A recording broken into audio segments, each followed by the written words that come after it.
नमस्कार, मैं पुरुषोत्तम कुमार। आप देख रहे हैं परिवर्तन तक न्यूज़। आज हम यहाँ पर एक विशेष मुद्दा पर चर्चा करेंगे, बेटी बचाओ बेटी पढ़ाओ, जो कि सरकार का यह मुख्य अभियान है कि आखिर बेटी बचाएं और बेटी को किस प्रकार पढ़ाएं ताकि मेरा जो शिक्षा स्तर हो वह सभी बेटियों तक पहुँचे।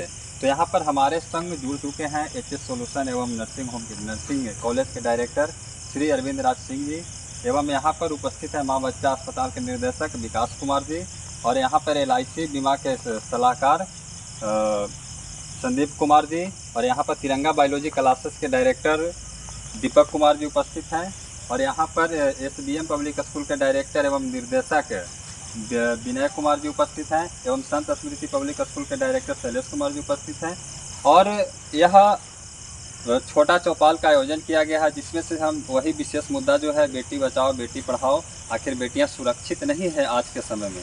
तो यहाँ पर अरविंद राज जी उपस्थित हैं, उनसे बात करेंगे कि आखिर बेटी को किस प्रकार पढ़ाया जाए और बेटी को सुरक्षित किस प्रकार रखा जाए, आखिर बेटियां सुरक्षित नहीं है। तो इसके बारे में आप क्या कहेंगे? सबसे पहले आपका स्वागत है सर। बहुत बहुत धन्यवाद। और सबसे पहले मैं आपके और आपकी पूरी टीम को, परिवर्तन तक न्यूज़ के सभी टीम को मैं तहे दिल से स्वागत करता हूँ। अब बात रही बेटी बचाओ बेटी पढ़ाओ आयोजन, जो ये अभियान जो चल रही है सरकार का, ये कहाँ तक सफल है उसके बारे में हम लोग बात तो बाद में करेंगे। सबसे पहले ये जो अभियान लाया गया और इस अभियान से कहाँ तक लोगों को मतलब लाभ प्राप्त हुआ है, इसके तक हम बात करेंगे। तो सबसे पहले मैं आपको बता दूँ कि यह अभियान जो है शुरुआत होने से पहले का जो आज की शिक्षा का व्यवस्था है हुआ है, लेकिन कुछ कमियाँ आज भी हैं, इसके कारण होना चाहिए शिक्षा का आंकड़ा जो हमारे भारत में जहाँ तक होना चाहिए वो भी आज उस तरह की सक्षम है। तो कुछ कमियाँ हैं, लेकिन इसे हम 2-3 तरीके से देख सकते हैं। कुछ सामाजिक कमियाँ, कुछ राजनीतिक, कुछ आर्थिक, कुछ सांस्कृतिक। सबसे पहले मैं आपको एक बात बताना चाहता हूँ कि हम इतिहासों को लेकर चलेंगे, इतिहासों से चलते हैं। इतिहास से लेकर के अभी तक नारी के साथ कहीं न कहीं दुर्भावना हुई है, चाहे आप महाभारत को देख लें, रामायण को देख लें, या अन्य काल को देखें, तो उसमें आप एक ही चीज़ नजर आए, नारियों के साथ नर की अपेक्षा नारियों के साथ शुरू से ही व्यवहार दुर्व्यवहार किया जाता है। और बात रही शिक्षा का, शिक्षा के लिए आप मालूम हो, चाहे मुगल का काल हो, चाहे महाभारत काल हो या रामायण काल हो, शिक्षा में नारियों को हमेशा पीछे रखा गया। जब हमारा देश आज़ाद हुआ, आज़ाद के पहले जब अंग्रेज शासन थी, तब भी नारियों को काफ़ी पीछे शिक्षा के लिए रखा गया। हमारे बेटी बहन सब असुरक्षित महसूस करते थे अपने आप को, घर से बाहर निकलने नहीं दिया था, पर्दा पड़ा था। बहुत सारी ऐसे प्रथा लागू थी जो कि उनके सबसे अन्याय ही नहीं। और जब हमारा देश आज़ाद हुआ, आज़ाद होने के बाद जब संवैधानिक अधिकार हम लोगों को मिला, उसके बाद कहीं न कहीं तो शिक्षा में सुधार बहुत ज़्यादा हो गया। आज के डेट में आप देख रहे हैं कि नारी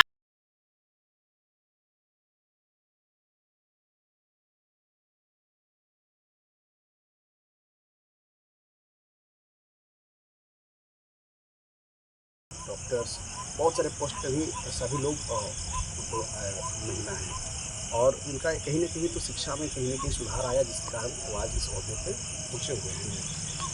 तो मैं सबसे पहले आपको ये बता देना चाहता हूँ कि नारी एक ऐसा सशक्तिकरण का एक मतलब जवाब है, जो कि आज के डेट में यदि उनको आगे रखा जाए तो पूरा देश सुरक्षित वो अकेले कर सकती है, इतना उन्हें पावर है।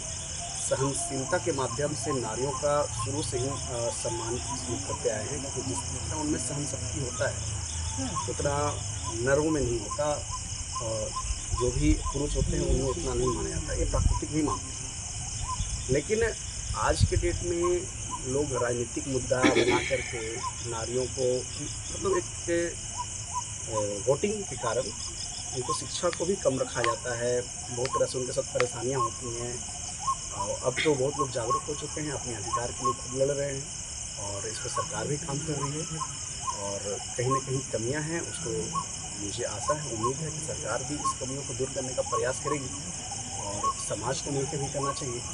और यहाँ तक देख रहे हैं आप कि चाहे वो केंद्र सरकार हो या बिहार सरकार हो, सबके तरफ से नारियों के लिए कुछ न कुछ योजनाएँ चल रही हैं, जिससे नारियाँ आज काफ़ी क्षेत्र में आगे बढ़ रहे हैं। तो आर्थिक व्यवस्था भी उनके लिए किया गया है ना। और मुझे आशा है कि आगे चल के नारियों को शिक्षा में बदलाव निश्चित आएगा, जैसे अभी तक आया और आगे भी आएगा। तो आखिर पूर्ण रूप से दूर कैसे किया जा सकता है, इसके बारे में कुछ बताएं। देखिए, इसमें कोई एक ऐसा नहीं कि कोई एक इंसान इसको दूर कर सकता है, लेकिन यदि इस चीज़ को हम लोग सब मिल के सोच लें, पूरी समाज चाहे, और ऐसा नहीं कि सिर्फ पॉलिटिकल लोग चाहें तभी दूर हो पाएगा, सरकार चाहे तभी दूर हो पाएगा। इसमें सभी का योगदान होना चाहिए। हमारी आपका सोच, हमारे घर का संस्कृति, हमारे समाज की सोच, सबका सोच को मिलाने के बाद ही हम इसे आगे हद तक ले जा सकते हैं। लेकिन होता क्या कि हमारे यहाँ या आपके यहाँ कोई भी बेटी किसी क्षेत्र में आगे बढ़ती है तो सबसे पहला चीज़ होता है कि उसी समाज के लोग उसको आगे बढ़ने नहीं देते। बेटी हो तुम यहाँ तक नहीं जा सकती। डायरेक्टली बहुत सारे लोग ऐसे कहते हैं कि आप बेटी हो, आपका ग्रेजुएट कर लिए तो आपका शादी का उम्र हो गया, आप शादी कर लो, ठीक है। तो शादी तो एक संस्कार है। हमारे शिक्षा में संस्कार का वर्णन, 16 संस्कार का वर्णन किया गया, जिसमें एक विवाह संस्कार भी आता है। तो उसके साथ साथ भी पढ़ाई किया जा सकता है। आज बहुत सारे आप देखे होंगे, अभी हाल फिलहाल में बहुत सारे SDM SP पद हुआ है, किसी का सिलेक्शन हुआ है, उसमें बहुत सारे महिला काफ़ी अच्छा नंबर ला करके पास हुए हैं। तो कहीं ना कहीं उनका भी समाज होगा, उन्हें भी पीछे खींचने का प्रयास किया गया होगा। लेकिन आज किस हद तक आगे बढ़े हुए हैं ये तो आप खुद देख रहे हैं। तो इसमें समाज का बहुत बड़ा योगदान होता है। हाँ, बात रही राजनीतिक की, तो बहुत सारे सरकार नाकामियाँ भी सरकार की हैं, जो हम भी जानते हैं, आप भी जानते हैं, सब भी जानते हैं। और कुछ कामयाब भी हुई अभी तक के देख रहे होंगे कि जैसे जैसे हमारा युग बढ़ रहा है, वैसे वैसे नारियों की शिक्षा में सुधार भी हो रहा है। कम ही हो रहा है, जितना आंकड़ा है नहीं हो रहा, लेकिन कुछ तो हो रहा है ना। तो इस प्रकार से यदि समाज, सरकार और हम और आप सभी लोग, का भी, मीडिया बंधुओं का भी एक इसमें योगदान बनता है कि आप वैसे नारियों को जो दबी हुई है, जो कुचली हुई है, मतलब जो पिछड़े है, उनको हर एक बातों को आप ला करके मीडिया के सामने से पूरे समाज के सामने रखें और उनको हर प्रकार से योगदान दिया जाए आगे बढ़ने के लिए। तो हम लोग काफ़ी हद तक इस चीज़ को आगे बढ़ा सकते हैं। ये सिर्फ सरकार का ही, चाहे केंद्र सरकार हो या बिहार सरकार, सिर्फ उन्हीं का ही मुद्दा नहीं है, ये मुद्दा पूरे समाज का है और इसे सॉल्व पूरा समाज मिल के कर सकता है ना। आज आप देख रहे होंगे कि बहुत सारे धर्म में भी कुछ त्रुटियाँ हैं, कुछ नियम ऐसे हैं जो कहता है कि नहीं, आप स्त्री हैं तो आप ये काम नहीं कर सकते। और ख़ास करके मतलब कुछ धर्म हैं जो आप खुद जानते हैं, हमको बताने की ज़रूरत है नहीं तो लोग फिर कहते हैं कि धार्मिक कुछ आप मतभेदन कर रहे हैं। ऐसा नहीं, अब बहुत सारे ऐसे धर्मों में है कि नारियों को हर एक क्षेत्रों में कुछ न कुछ आप करने का अलाउ नहीं है ना। जैसा कि कहा अरविंदा सिंह ने कि नारियों को किस प्रकार सुरक्षित रखा, बेटी को किस प्रकार बचाया जा सके, उनके बारे में कुछ पॉइंट रखें। तो यहाँ पर हमारे साथ मौजूद हैं माँ बच्चा अस्पताल के निर्देशक विकास सर। इनसे जानकारी लेंगे कि आखिर बेटी को जन्म लेने से पहले कि उन्हें क्यों यहाँ संसार में आने नहीं दिया जाता, इसके बारे में आप क्या कहना चाहेंगे? आखिर बेटी सुरक्षित कैसे हो? देखिए, हमारे समाज की जो कुरीतियाँ हैं और इसके पीछे सबसे बड़ा दहेज प्रथा था, कि उसके वजह से ही आज बेटियाँ जो है भ्रूण हत्या कर दी जाती है। और मुझे लगता है कि इस समाज के ऊपर उसे सोचना चाहिए और इस तरह का समाज में निरंतर बदलाव तो सरकार के आदेश अनुसार हो ही रहा है और इस पर अमल भी कर रही हैं कि समाज से उठकर, जाति प्रथा से उठकर और दहेज प्रथा को जो सरकार की योजना है उसके तहत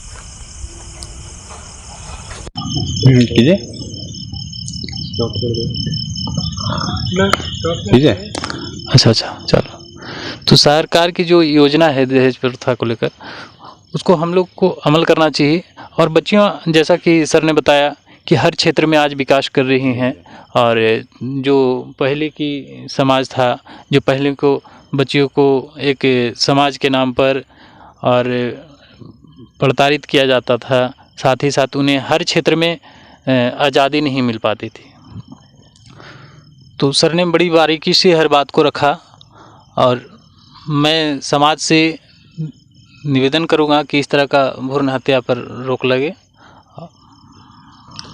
आखिर भ्रूण हत्या क्यों किया जाता है? आखिर भ्रूण हत्या करने का मुख्य उद्देश्य क्या रहता है समाज के लोग? आखिर यह भ्रूण हत्या समाज के लोगों से कब मिटेगा पूर्ण रूप से? जब तक दहेज प्रथा रहेगा जी, तब तक ये चीज़ होते रहेगा मेरे हिसाब से। क्योंकि आज हर व्यक्ति एक आर्थिक संकट से जूझ रहा है, बड़ा मुश्किल से। उसे समाज में ऐसा लगता है कि मैं अपने परिवार को नहीं चला पा रहा हूँ, कल के डेट में हमारी बच्चियों को पढ़ाना होगा, शादी ब्याह करना होगा, कई बहुत लंबा बजट आएगा। तो उसकी वजह से मुझे लगता है कि ये ज़्यादातर होता है। हालांकि सरकार इस पर कई तरह से रोक लगाई है कि आप सोनोग्राफी भी नहीं कर सकते हैं, जो जन्म से पहले आप पुष्टि नहीं कर सकते हैं कि लड़का है या लड़की है। तो कहीं ना कहीं अब पहले से तो कमा है इसका रेशियो। जैसा कि एक सरकार भी बायोडाटा दी थी कि आखिर 1000 लड़कों पर कितनी लड़कियां हैं? 953 लड़कियां शायद हैं। तो उसी पर एक मनोज तिवारी ने गाया था कि एक दिन बेटवा शादी करे खाती परीक्षा देवे जाए, और मेरी बेटी जन्मावल परहेज हो गए। एक मनोज तिवारी जी ने गाया था यह सॉन्ग। तो यहाँ पर संदीप जी बीमा सलाहकार उपस्थित हैं। तो आप बताएंगे कि आखिर बेटी बचाओ बेटी पढ़ाओ पूर्ण रूप से सुरक्षित कैसे होगा? देखिए, भारत सरकार द्वारा यह चलित योजना बाल विकास मंत्रालय, जननी सुरक्षा, स्वास्थ्य मंत्रालय का एक संयुक्त पहल है। निश्चित तौर से अभी डॉक्टर विकास सर ने बताया कि आर्थिक रूप से ये युग जूझ रहा है। यहाँ तक हमारी जो भावना कहती है कि इसमें सरकार ने कई तरह की योजना चलाई, और सबसे पहले जो एक धृष्ट मानसिकता है लोगों के अंदर, बेटा और बेटी में फ़र्क, ये संकल्प को हटाना होगा। और बेटी को भी उस दृष्टिकोण से देखना होगा, अपने बेटे के सामान्य रूप से देखना होगा, कोई भेदभाव नहीं करना होगा। हमारे देश में कई तरह के NGO हैं जो खास करके जननी सुरक्षा के नाम पे, बालिका सुरक्षा के नाम पे योजना चला रही हैं, जो आगे चल कर के बहुत तरह का हेल्प भी होता है शादी ब्याह में। तो मुख्य रूप से सबसे अगर कोई मुख्य अगर कारण है गर्भावस्था में भ्रूण हत्या करना, गर्भ को जो है जन्म के पहले जांच कराना, ये मुख्य रूप से दहेज की भावना से लोग भयभीत रहते हैं। ये बात को समझ लीजिए। और सबसे पहले कई तरह का जो लाभकारी योजना है, ये लोगों को उठाना चाहिए इसके लाभ। सरकार बहुत तरह का इस क्षेत्र में, इस दिशा में बहुत काम कर रही है, और इस दृष्टिकोण से जननी सुरक्षा के रूप में, चाहे आप देखिए बिहार सरकार से लेकर के हो, केंद्र सरकार हो, कई तरह की लाभ देती है। जननी सुरक्षा का पैसा भी आपको मिलेगा, बच्ची के जन्म के उपलक्ष्य पर भी सरकार 5 से 6 हज़ार रुपया देती है। तो ये निश्चित रूप से अगर किसी भी तरह से अगर कम होगा तो वे है कि लोगों में सबसे पहले जागरूकता लाना होगा, और किसी प्रकार का कोई भी मुहिम चले, सरकार कितना भी एक सच्चे कदम उठावे, समाज जब तक जागरूक नहीं होगा, हमारा समाज जब तक एक जागरूक समाज नहीं बनेगा, एक शिक्षित वर्ग को दहेज मुक्त अपने बच्चों को विवाह करना होगा, तभी जाकर के हमारी बालिका, हमारी बच्ची, हमारी बेटी सुरक्षित होगी। आज का जो परिवेश है निश्चित रूप से। और यहाँ पर उपस्थित हैं हमारे तिरंगा बायोलॉजी के डायरेक्टर श्री दीपक कुमार जी। उनसे बात करें कि आखिर बेटी बचाओ बेटी पढ़ाओ यह पूर्णतः सुरक्षित कैसे होगा, आप बताएंगे सर? जी, सबसे पहले आपका परिवर्तन तक न्यूज़ को बहुत धन्यवाद कि आज 5 सितंबर के अवसर पर हम सबको एकत्रित करके बेटी बचाओ बेटी पढ़ाओ के अवसर में एक मुद्दे पर बोलने का मौका दिया। देखिए, सबसे पहले तो मैं यही कहना चाहूँगा कि मैं एक टीचर हूँ, तिरंगा बायोलॉजी रफ़ीगंज चलाता हूँ रफ़ीगंज में, और इसके लिए माता पिता के मानसिकता को चेंज होना चाहिए। यानी कि सबसे पहले कि माता पिता को पढ़ा होना चाहिए। अगर वो शिक्षित रहेंगे तो कभी भी भ्रूण हत्या का जितने भी हमारे गण्यमान चर्चा कर रहे हैं ये शायद नहीं हो पाएगा, क्योंकि अगर माता पिता इसके लिए एग्री हो जाएं कि हम बेटियों को रखना चाहते हैं तो भ्रूण हत्या हो ही नहीं सकता है।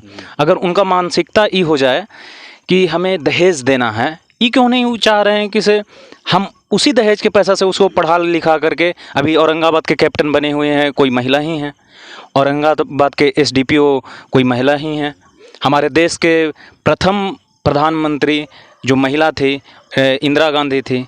अभी आप रफ़ीगंज में चर्चा के विषय बैठे हुए हैं हम लोग RBR के पास, बगल में खिरहिरी गांव है, 2 छोटी सी बच्ची सुलोनी और सृष्टि पूरे बिहार ही नहीं बल्कि पूरे देश में चर्चा का विषय बना दिया, एक अपनी मीठी सी मधुर आवाज़ के चलते।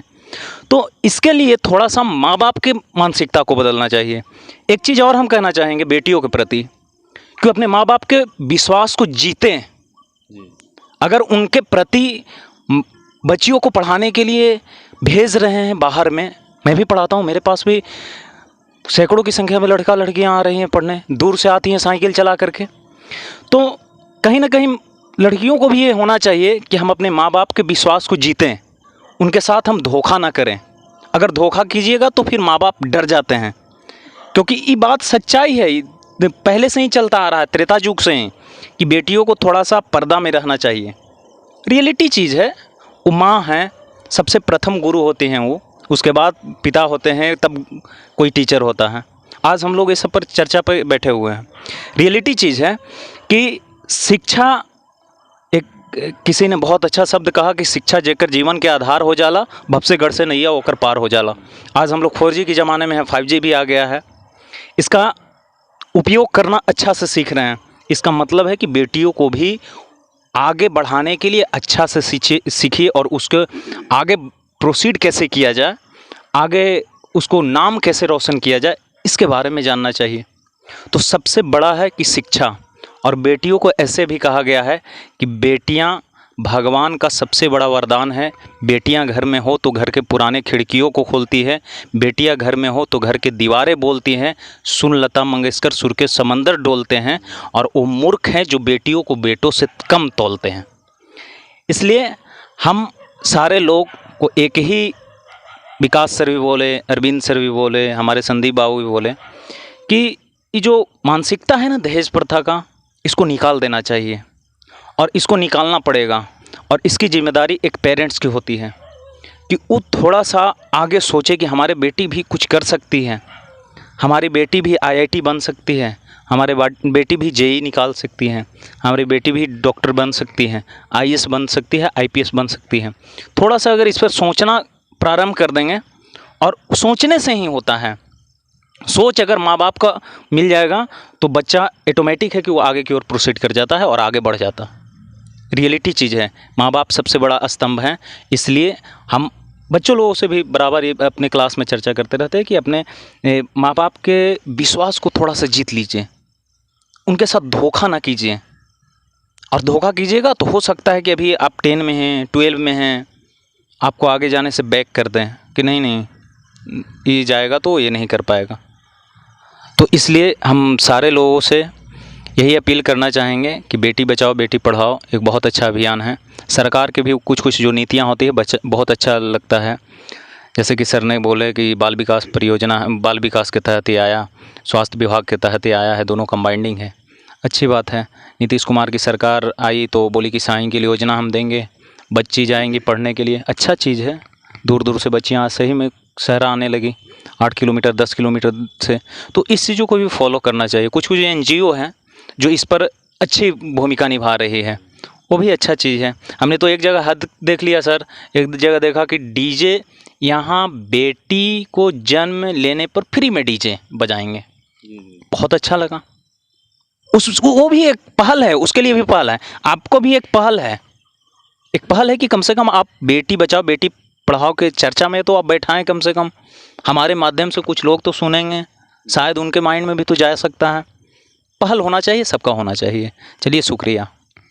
जैसा कि दीपक जी ने कहा कि सभी गार्जियनों को शिक्षित होना पड़ेगा, तभी जाकर बेटी बचाओ बेटी पढ़ाओ सुरक्षित रह पाएगा। क्योंकि हम लोग हर समय पूजा करते हैं, चाहे वो सरस्वती माँ हो, चाहे वह नवरात्रि में देवी नवरात्रि की पूजा होती है, वो माँ होती है, वो बेटी ही थी, तब जाकर माँ बनी और वो शक्ति धारण की, तब जाकर हम लोग पूजा करते हैं। और एक तरफ हम लोग भ्रूण हत्या कर देते हैं।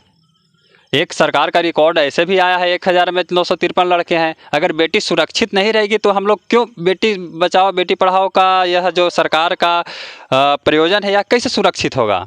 एक तरफ कहते हैं कि बेटी बचाओ बेटी पढ़ाओ, ऊपर से आप भ्रूण हत्या कर देते हैं।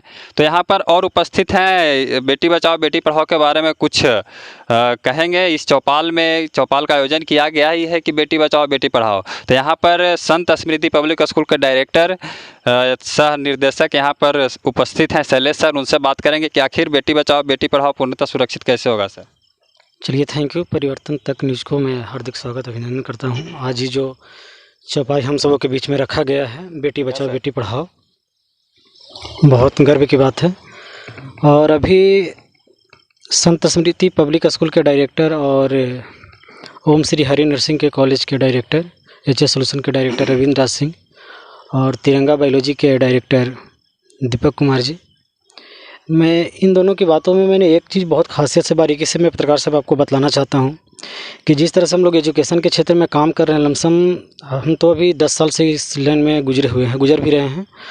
और मैं चाहता हूँ कि सबसे पहले हर घर में शिक्षा जाना चाहिए और हर व्यक्ति को शिक्षित होना चाहिए, ताकि उसके अगर मानसिकता में अगर शिक्षा घर बना लेती है तो 100% कहते हैं कि जो भ्रूण हत्या की मामला आ रही है, दहेज प्रथा की बात आ जाती है, वो बिल्कुल नगण्य हो जाएंगे। लेकिन यहाँ पे डर इतना पैदा हो चुका है कि बेटी जन्म ले रहा है तो मुझे उतना देना पड़ेगा। ठीक है। दूसरी बात, मैं तिरंगा बायोलॉजी डायरेक्टर साहब का बात से मैं संतुष्ट हूँ कि बेटियों को सबसे पहले कि अपने जीवन को दिल तो जीतना ही चाहिए, बिल्कुल 100%। ठीक है। अगर वो दिल नहीं जीत पाएंगे तो कहने का मतलब है कि 1947 में आज़ाद जब हो रहा था हमारा देश, तो उस समय एक क्वेश्चन आउट हुआ था कि स्वतंत्रता संग्राम में महिलाओं की भागीदारी क्या था। ठीक है। तो उस समय झांसी की रानी तात्या टोपे, बहुत सारी ऐसी महिलाएं थी जो कि हर बंधन को तोड़ करके, ठीक है, और स्वतंत्रता देश को आज़ाद कराने में अहम भूमिका निभाई। आज अगर एक लड़की या महिलाएं या शादीशुदा जो भी हो या घर समाज की हैं, अगर उनकी एक छवि कहानी को देखें तो हर बंधन को तोड़ करके आज भ्रूण हत्या के पीछे भाग रहे हैं, वो बिल्कुल पट पड़ जाएंगे, वहीं पर रुक जाएंगे वो। ठीक है। अगर उनकी एक अहमियत को, उनकी एक खासियत को देख लिया जाए, उठा करके इतिहास में देखा जाए, तो हम कहते हैं कि भ्रूण हत्या या जो भी है ऐसा बिल्कुल ख़त्म हो जाएंगे। दहेज प्रथा की बात है, दहेज प्रथा भी बिल्कुल ख़त्म हो जाएंगे, नगण्य हो जाएंगे। लोग बोलते हैं कि दहेज प्रथा तो जोड़ पकड़ते जा रहे हैं। अरे भैया, जोड़ पकड़ नहीं रहा है, जोड़ हम और आप पकड़वाते जा रहे हैं। हमारी और आपकी मानसिकता नगण्य होते जा रही है। अब वो नगण्य होने का सबसे मेन मुद्दा एजुकेशन पुअर होना, आपकी मानसिकता का सोच नगण्य होते जा रहा है। ठीक है।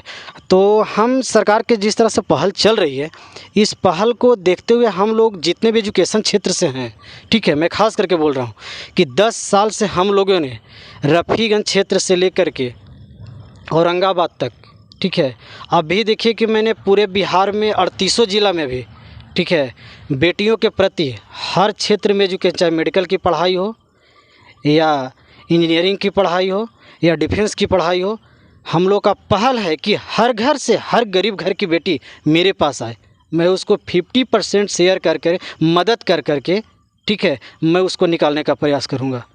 इस भूमिका में हमारे सहयोगी मित्र आज 10 साल से जुड़े हुए हैं, अरविंद राज सिंह। हम लोगों ने बारीकी से हर ज़िले में, हर मंथ में मैं घूम रहा हूँ, हर ज़िला में घूम रहा हूँ और मैं खोज के निकाल रहा हूँ। हर घर परिवार से मैं मिल रहा हूँ कि अगर आप गरीब हैं, आप डर जाते हैं, आपकी बेटी है, आप डर जाते हैं, आप क्यों डरते हैं? ठीक है। आप अपनी मानसिकता को तो चेंज कीजिए, आप मानसिकता को चेंज कीजिए। जब तक मानसिकता चेंज नहीं होगा पत्रकार साहब, तब तक कोई समस्या हल होने वाला नहीं है। ठीक है। लेकिन चलिए, इस परिवर्तन तक न्यूज़ में आपका बहुत बहुत शुक्रिया और धन्यवाद हम कहेंगे कि आपने हम सबों के बीच में बैठ कर के और बेटी बचाओ बेटी पढ़ाओ के मुद्दा को जाहिर किया है, रखने का काम किया है। और इसी तरह से आप काम करते रहे, हर समाज के हर वर्ग के तबके के लोग को बीच में आप जाएं और उनको जगाने का प्रयास करें। थैंक यू, धन्यवाद। जैसा कि सर ने कहा कि हम अपने एजुकेशन सिस्टम में 50% का छूट देते हैं अपने बेटी बचाओ बेटी के लिए स्पेशल। तो यहाँ पर एक सर उपस्थित हैं, विनय कुमार जी, उनसे बात करें कि आखिर बेटी बचाओ बेटी पढ़ाओ कहाँ तक सुरक्षित है। धन्यवाद सर, परिवर्तन न्यूज में। सबसे पहले तो हम लोग सारे सहयोगी बैठे हुए हैं, इन लोग बोला गया कि बेटियों को सुरक्षित रखने के लिए शिक्षा की व्यवस्था ज़रूरी है। तो इसको ज़रूरी रखने के कारण है कि सबसे पहले हम लोग शिक्षा को जागरूकता करें, और जब हम लोग की शिक्षा जागेगी तो बेटियों का सुरक्षित की हम लोग कर सकते हैं। उसकी पहली बात है, हमारे दीपक सर बोले कि बेटियों की सबसे पहले उसकी माता पिता की सोच पर भी निर्भर करती है। तो सबसे पहले तो माता पिता की सोच को एजुकेशन में बढ़ने के लिए बच्चियों की होना चाहिए। और इसके बाद जब हम लोग की बच्ची होती है तो बच्ची होने के कारण क्या होती है कि दहेज प्रथा जो होती है उससे हम लोग कतरा जाते हैं कि अधिक बच्ची की संख्या हो जाएगी, दहेज ज़्यादा देने पड़ेगी। तो उसको कारण क्या करते हैं कि हम लोग बच्चों को गर्भे बेटी जो होती है उसको मार दिया जाती है। इसके कारण बहुत सी ऐसे गार्जियन होते हैं, उनको सोच जो होती है, मेंटलिटी जो होता है, अपने गिराकर कोई भी कार्य करते हैं कि नहीं बेटी नहीं होना चाहिए, बेटी से बढ़िया बेटा होता है। बाकी मैं संस्कार में ये समाज को बोलना चाहता हूँ कि बेटा से बढ़िया बेटी होती है। बेटी IAS बन सकती है, बेटी इंजीनियर बन सकती है, बेटी कई भी कार्य कर सकते हैं। सपोर्ट डेट हम लोग देखते हैं कि आज की हम लोग की जो समाज होता है, गांव समाज का देखा जाता है, उसमें बेटे को हम लोग बहुत गर्व से पालते हैं। पालने की बात क्या होता है कि जब उसकी माता पिता की समय उम्र जो होती है थक जाते हैं, तो थकने के कारण क्या करता है कि उस समय अपने माता पिता को ठुकरा देता है। और यही बेटी को जब सूचना जाती है, उसको पिता के दर्द होती है कि हमारे